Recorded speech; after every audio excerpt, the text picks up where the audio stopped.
नमस्कार, मी प्रिया काळे. तरुण भारतच्या न्यूज बुलेटिनमध्ये आपल्या सर्वांचं स्वागत.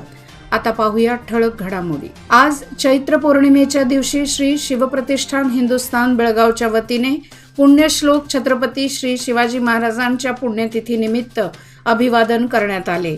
बेळगाव शहरातील डॉक्टर श्यामाप्रसाद मुखर्जी मार्गावरील छत्रपती शिवाजी महाराज उद्यानात पुण्यतिथीनिमित्त शिवरायांच्या मूर्तीला अर्जुन शिंदे व विभाग प्रमुख पुंडलिक चव्हाण यांच्या हस्ते पुष्पहार घालण्यात आला. नंतर जिल्हा प्रमुख विश्वनाथ पाटील तसेच विभाग प्रमुख पुंडलिक चव्हाण यांच्या हस्ते पूजन करण्यात आले. यावेळी कर्नाटक प्रांत प्रमुख किरण गावडे, शहर प्रमुख अनंत चौगुले, विभाग प्रमुख चंद्रकांत चौगुले तसेच अनेक शिवभक्त उपस्थित होते. महाराष्ट्र एकीकरण समितीचे अधिकृत उमेदवार महादेव पाटील यांच्या प्रचारार्थ शहापूर भागात पदयात्रा काढण्यात आली. नागपई सर्कल पासून या पदयात्रेला सुरुवात झाली. नवी गल्ली, गणेशपूर गल्ली, पवार गल्ली, बसवण गल्ली, जोशी गल्ली, सराफ गल्ली, बिच्चू गल्ली, आचार्य गल्ली, नार्वेकर गल्ली व होसूर मार्गे छत्रपती शिवाजी उद्यानात येऊन पदयात्रेची सांगता करण्यात आली. या प्रसंगी महाराष्ट्र एकीकरण समितीच्या उमेदवाराला बहुमताने विजयी करण्याचे आवाहन करण्यात आले. संकटमोचन बलोपासनेसह बुद्धीची देवता म्हणूनही ज्याकडे पाहिले जाते अशा महाबली हनुमानाची जयंती बेळगाव शहर व परिसरात मोठ्या उत्साहात साजरी झाली. पवनपुत्र हनुमान की जय, संकटमोचन हनुमान की जय अशा नाममंत्रांनी मंदिर परिसर दुमदुमून गेला होता. मंगळवारी पहाटेपासूनच भाविकांनी दर्शनासाठी रांगा लावल्या होत्या. शहराच्या मध्यवर्ती भागात असलेल्या मुख्य मारुती गल्लीतील मारुती मंदिरात हनुमान चालीसा पठण, स्तोत्र पठण, महाआरती, महारुद्राभिषेक आदी कार्यक्रमांचे आयोजन करण्यात आले होते. हुबळी येथे झालेल्या त्या विद्यार्थिनीच्या खून प्रकरणाचा निषेध करत आरोपीला कठीणातील कठीण शिक्षा देण्याची मागणी करत आज बेळगाव शहरामध्ये काँग्रेसच्या वतीने भव्य मोर्चा काढण्यात आला. शहरातील आरटीओ सर्कल, सोन्या मारुती चौकानजीकच्या काँग्रेस भवनापासून बेळगाव जिल्हा काँग्रेसच्या वतीने हुबळी येथे झालेल्या त्या विद्यार्थिनीच्या खून प्रकरणाच्या निषेधार्थ भव्य मोर्चा काढण्यात आला. यावेळी मोर्चाद्वारे जिल्हाधिकारी कार्यालयाला जाऊन जिल्हाधिकारी नितेश पाटील यांच्या मार्फत सरकारला निवेदन सादर करण्यात आले. या प्रसंगी आमदार आसिफ सेठ, विधान परिषद सदस्य चंद्रराज हट्टीहोळी, ग्रामीण जिल्हाध्यक्ष विनय नावलगट्टी, ॲडव्होकेट RP पाटील, जयश्री माळगी, आयशा सनदी यांच्यासह असंख्य काँग्रेस कार्यकर्ते सहभागी झाले होते. बेळगाव व चिकोडी दोन्ही लोकसभा मतदारसंघात काँग्रेसचे उमेदवार विजयी झाल्यास सिद्धरामय्या नेतृत्वाच्या काँग्रेस सरकारचे हात बळकट होतील. त्यामुळे काँग्रेसलाच मते द्या, असे सार्वजनिक बांधकाम व जिल्हा पालकमंत्री सतीश जारकीहोळी म्हणाले. अरभावी विधानसभा मतदारसंघाच्या व्याप्तीत येणाऱ्या दुर्दुंडी, राजापूर, शिवापूर, खानट्टी व मुन्याळी येथे त्यांनी काँग्रेस उमेदवार मृणाल हेब्बाळकर यांच्यासाठी मतयाचना केली. या प्रसंगी मंत्री लक्ष्मी हेब्बाळकर व इतर नेते सहभागी झाले होते. दख्खनचा राजा ज्योतिबा देवाची चैत्र दवण पौर्णिमा यात्रेला आज उत्साहात सुरुवात झाली. यासाठी ज्योतिबा डोंगरावर कालपासूनच लाखो भाविक दाखल झाले होते. चांगबलच्या गजरात आणि गुलालाची मुक्त उधळण करत मानाच्या सासन काठ्यात दाखल झाल्या होत्या. 3 दिवस चालणाऱ्या चैत्र यात्रेचा आजचा मुख्य दिवस होता. श्री ज्योतिबा मंदिरात पहाटे 3 पासून धार्मिक विधी सोहळ्यास प्रारंभ झाला. 5 वाजता महाअभिषेक, महापूजा संपन्न झाली. त्यानंतर धूपारती व पालखी सोहळा आदी कार्यक्रम पार पडले. लोकसभा निवडणुकीची रणधुमाळी जोरदार सुरू असून राजकीय पक्षनेत्यांच्या सभा घेतल्या जात आहेत. लोकसभा निवडणुकीच्या पहिल्या टप्प्याचे मतदान झाल्यानंतर आता कर्नाटकातील लोकसभा मतदारसंघात 2ऱ्या व 3ऱ्या टप्प्यासाठी मतदान होणार आहे. त्यामुळे प्रचारावर जोर दिला जात आहे. बेळगाव जिल्ह्यातील दोन्ही लोकसभा मतदारसंघाच्या निवडणुका 2ऱ्या टप्प्यात पार पडणार असून येथील दोन्ही उमेदवारांच्या प्रचारार्थ पंतप्रधान नरेंद्र मोदी यांची जाहीर सभा 28 एप्रिल रोजी बेळगावात होणार असल्याची माहिती माजी आमदार अनिल बेनके यांनी पत्रकार परिषदेत दिली. या प्रसंगी राष्ट्रीय प्रवक्ता MB जिर्ली व इतर उपस्थित होते. राज्यातील काँग्रेस सरकारच्या गॅरंटी योजनांमुळेच केवळ महिलांनाच नाही तर पुरुषांना देखील याचा फायदा झालेला असून मोफत वीज, गृहलक्ष्मी, शक्ती योजनेमुळे त्यांची बचत होत आहे. काँग्रेस उमेदवार मृणाल हेब्बाळकर जर निवडणुकीत विजयी झाले तर आमदार महांतेश कौजलगी यांच्या मार्गदर्शनाखाली बैलहोंगल मतदारसंघाचा विकास करण्यात येईल, असे मंत्री लक्ष्मी हेब्बाळकर म्हणाल्या. आज बैलहोंगल येथे प्रचारादरम्यान त्या बोलत होत्या. यापूर्वी त्यांनी कल्लोळी व सुळढाळ येथे हनुमान जयंतीनिमित्त कार्यक्रमात सहभागी होऊन हनुमानाचे दर्शन घेतले. पावसाअभावी यंदा जिल्ह्यात दुष्काळ सदृश्य परिस्थिती निर्माण झाली आहे. पाण्याची पातळी सध्या खालावली असून हातातोंडाला आलेली पिके वाया जात आहेत. 3 महिन्यांपासून जोपासलेले 1 एकरातील फ्लावर पीक पाण्याअभावी वाया गेल्याने निराश झालेल्या शेतकऱ्याने अखेर त्या पिकावरच ट्रॅक्टर फिरवला. यामुळे या शेतकऱ्याला सुमारे 3 लाखांचा आर्थिक फटका बसला आहे. गांधीनगरमधील हरिकाका कंपाऊंडच्या शेजारी मोहन बडवंजी व महेश बडवंजी या शेतकऱ्यांची शेती आहे. गेल्या 3 महिन्यांपासून फ्लॉवर पिकाचे उत्पादन करून त्याचे जतन करीत होते. मात्र पाणी टंचाईमुळे उभ्या पिकांवर नाईलाजास्तव शेवटी त्यांना ट्रॅक्टर फिरवावा लागल्याने त्यांचे यात सुमारे 3 लाखाचे नुकसान झाले आहे. सौंदत्ती तालुक्याच्या विविध ठिकाणी काँग्रेस उमेदवार मृणाल हेब्बाळकर यांच्यासाठी कन्नड टीव्ही कलाकारांनी आज प्रचार केला.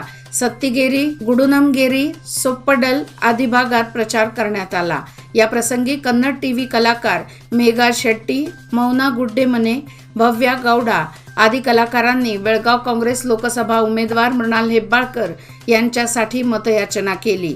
या प्रसंगी उमेदवार मृणाल हेब्बाळकर, आमदार विश्वास वैद्य व इतर सहभागी झाले होते. अथणी तालुक्यातील सप्तसागर गावातील निराश्रित गरीब कुली कुटुंबातील स्त्री पुरुषांना घरे उपलब्ध करून द्यावीत अशा मागणीचे निवेदन सामाजिक कार्यकर्ते रामू पुजारी यांच्या नेतृत्वाखाली मंगळवारी जिल्हाधिकाऱ्यांना सादर करण्यात आले. गेल्या अनेक वर्षांपासून बेघर असलेल्या निराश्रित गरीब कुली कामगार कुटुंबियांना राहण्यासाठी सरकारने जमीन उपलब्ध करून द्यावी अशी मागणी गरीब कुली कुटुंबांनी निवेदनात नमूद केली आहे.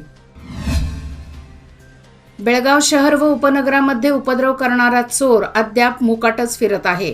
त्याला पकडण्यासाठी बेळगाव शहरातील पोलीस कामाला लागले तरी त्यांना सातत्याने गुंगारा देत खुलेआम एकामागून एक चोरीच्या घटना घडत आहेत. काल रात्री आनंदनगर 3रा क्रॉस वडगाव येथे एका घराची खिडकी खोलून आत शिरण्याचा प्रयत्न करण्यात आला होता. त्यावेळी आवाजाने घरातील काहींना जाग आल्याने ते चोर पसार झाले. या घटनेमुळे पुन्हा एकदा या भागात भीतीचे वातावरण पसरले आहे. पोलिसांनी वारंवार या भागात आपली रात्रीची गस्त वाढवावी आणि लवकरात लवकर या सर्व चोरांना पकडावे अशी मागणी होत आहे. सद्गुरू अनिरुद्ध बापू यांच्या मार्गदर्शनाने महाराष्ट्र, कर्नाटक, गुजरात, मध्य प्रदेश आणि गोवा यासह संपूर्ण देशामध्ये 119 ठिकाणी अनिरुद्धाज अकॅडमी ऑफ डिझास्टर्स मॅनेजमेंट तर्फे महारक्तदान शिबिराचे आयोजन नुकतेच करण्यात आले होते. बेळगाव शहरातील समादेवी मंगल कार्यालय, समादेवी गल्ली बेळगाव तसेच दत्त मंदिर, दत्त गल्ली वडगाव बेळगाव येथे हे शिबिर पार पडले. अनेकांनी यावेळी रक्तदान केले. प्रकाश हुक्केरी समेटाचे राजकारण करतात असा खोटा प्रचार करण्यात येत आहे. आपण व आपला सुपुत्र गणेश हुक्केरी गेल्या 38 वर्षांपासून काँग्रेस पक्षाशी एकनिष्ठ आहोत. पक्षाशी गद्दारी आमच्या रक्तात नाही. तेव्हा कार्यकर्त्यांनी भूलथापांना बळी न पडता काँग्रेस उमेदवार प्रियंका जारकीहोळी यांना प्रचंड मतांनी विजयी करण्यासाठी कामाला लागावे असे आवाहन विधान परिषद सदस्य प्रकाश हुक्केरी यांनी केले. ते सदलगा येथे आयोजित प्रचार सभेत अध्यक्षस्थानावरून बोलत होते. या प्रसंगी काँग्रेस पक्षाचे ज्येष्ठ नेते अरुण देसाई, पिरगौंडा पाटील, बाळासाहेब पाटील, रावसाहेब लडगे यांच्यासह अझरुद्दीन शेखजी, कौसद मुजावर, शमशाद जमादार यांनीही मनोगत व्यक्त केले. हुबळी येथील नेहा हिरेमठ या विद्यार्थिनीचा झालेला खून निषेधार्ह आणि संतापजनक आहे. हिरेमठ कुटुंबियांना न्याय मिळणे आवश्यक आहे. त्यामुळे या प्रकरणाची गतीने चौकशी करून आरोपीला कठोर शिक्षा व्हावी अशी मागणी चिकोडी जिल्हा काँग्रेस अध्यक्ष लक्ष्मणराव चिंगळे यांनी केली। मंगळवारी चिकोडीत जिल्हा काँग्रेस पक्षाच्या वतीने चिंगळे यांच्या नेतृत्वाखाली हुबळीतील घटनेचा निषेध करण्यात आला। यावेळी ते बोलत होते। प्रारंभी 2 मिनिटे मौन पाळून नेहा हिरेमठ हिला श्रद्धांजली वाहण्यात आली। यानंतर तहसीलदारांमार्फत जिल्हाधिकाऱ्यांना निवेदन पाठवण्यात आले। निवेदनात हिरेमठ कुटुंबियांवर ओढवलेल्या दुःखात जिल्हा काँग्रेस समिती सहभागी असून या प्रकरणी आरोपीला कठोर शिक्षा करण्याची मागणी करण्यात आली। आंदोलन नगर निप्पाणी येथील मेडिकल व्यावसायिकाचा बंद बंगला फोडून चोरट्यांनी हजारो रुपयांचे साहित्य लंपास केले। अजित लंबे असे चोरी झालेल्या बंगल्याच्या मालकाचे नाव आहे। अन्य 2 ठिकाणी ही चोरीचा प्रयत्न झाला, त्यामुळे परिसरात भीतीचे वातावरण पसरले आहे। दरम्यान येथील CCTV मध्ये चोरट्यांची छबी कैद झाली असून पोलीस अधिक तपास करत आहेत। वाढत्या उन्हाबरोबरच निवडणुकीच्या ज्वराचा पारा आउट ऑफ कंट्रोलवर गेला आहे। नेत्यांकडून एकमेकांवर आरोप प्रत्यारोपांच्या फैरी झाडल्या जात असतानाच मतदारांना आकर्षित करण्यासाठी साम दाम दंड भेद नीतीचा वापर केला जात असल्याचे चित्र दिसत आहे। अखेरच्या टप्प्यात अर्थपूर्ण हालचालींचा बेसुमार वापर होऊन मतांचे गठ्ठे बुक करण्याच्या व्यूहरचनेला गती येण्याची शक्यता आहे। चेकपोस्टवर पकडण्यात येणाऱ्या रोकड रकमांमुळे चोर सोडून संन्याशालाच फाशी होत असल्याचे चित्र निर्माण झाले आहे। यामुळे व्यापार व उद्योग क्षेत्रातील लाखोंची उलाढाल ठप्प पडली असून आर्थिक फटका या क्षेत्राला बसत आहे। भाजपच्या सिद्धांतानुसार सेवा हीच संघटना व देशाचा अभिमान पंतप्रधान नरेंद्र मोदी यांच्या सबका साथ सबका विकास सिद्धांतावर विश्वास ठेवून व खासदार अण्णासाहेब जोल्ले यांनी केलेल्या विकास कार्याची दखल घेत निप्पाणी विधानसभा मतदारसंघातील भोजवाडी गावातील राष्ट्रवादी काँग्रेसमध्ये असलेले भोजवाडी येथील 25हून अधिक कार्यकर्ते राष्ट्रवादी काँग्रेस पक्ष सोडून भाजपमध्ये सहभागी झाले। निप्पाणीचे आमदार शशिकला जोल्ले यांनी त्यांचे भाजपमध्ये स्वागत केले। यावेळी प्रशांत पाटील, डॉक्टर सुदर्शन मुराबट्टे, प्रशांत मगदूम, विनोद संगपाळ, वीरेंद्र बुर्जी यांच्यासह स्थानिक नेते व भाजप कार्यकर्ते उपस्थित होते।